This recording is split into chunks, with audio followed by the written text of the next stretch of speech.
Shaikpet flyover దాదాపు 290 300 కోట్ల రూపాయలతో నిర్మించారు. ఈ ఫ్లైఓవర్కి ఈ వర్షపు నీరు కిందకి రావడానికి ఒక పైప్ లైన్ ఏర్పాటు చేశారు. ఆ పైప్ లైన్ మరమ్మతులు సరిగ్గా నిర్వహించినట్లున్నారు. నిన్నంటే ఈరోజు రాత్రి 12 గంటల తర్వాత రాయదుర్గం వచ్చేటటువంటి దారిలోన అక్కడ ఒక పైప్ కూలిపోయి ద్విచక్ర వాహనదారుడి మీద పడాల్సింది. ఆయన త్రుటిలో తప్పించుకున్నాడు. ఆయన హెల్మెట్ మీద పడినట్లుంది. అంటే ఆయన హెల్మెట్ ధరించడం వల్ల ఆయన ప్రమాదం నుంచి తప్పించుకున్నాడు. అయితే దీని మీద చాలా ఎంక్వైరీ చేయాలి. అసలు ఈ ఫ్లైఓవర్ ఎంతవరకు పటిష్టంగా ఉంది ఏంటి అనేది కూడా ఇప్పుడు అధికారులని ప్రజలు అక్కడ ఆందోళన వ్యక్తం చేస్తున్నారు. కేవలం పైప్ లైన్ మరమ్మతులైనా లేకపోతే మిగతా మరమ్మతులైనా మహా అయితే అది 3 సంవత్సరాలు అవుతుంది ఓపెన్ అయ్యి. 3-4 సంవత్సరాల లోపే అయింది.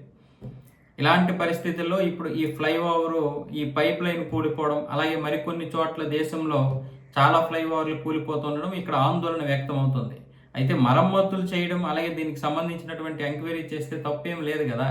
ఒకవేళ ఏదైనా ప్రమాదకరమైనటువంటి పరిస్థితుల్లో ఉంటే దాని నుంచి తప్పించడానికి అవకాశం ఉంటుంది, ఆ ప్రమాదం నుంచి. కాబట్టి పైప్ లైన్ మరమ్మతులతో పాటు ఫ్లైఓవర్ మరమ్మతులు కూడా చూడాలి.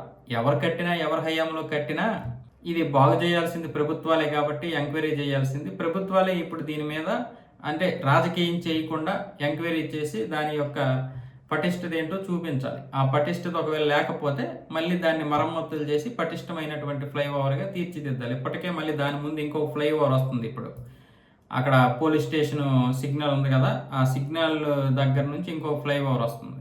అంటే అక్కడికక్కడే ఫ్లైఓవర్లు ఒక 3 ఉన్నాయి. ఇప్పుడు 3-4 ఫ్లైఓవర్లు ఉన్నాయి.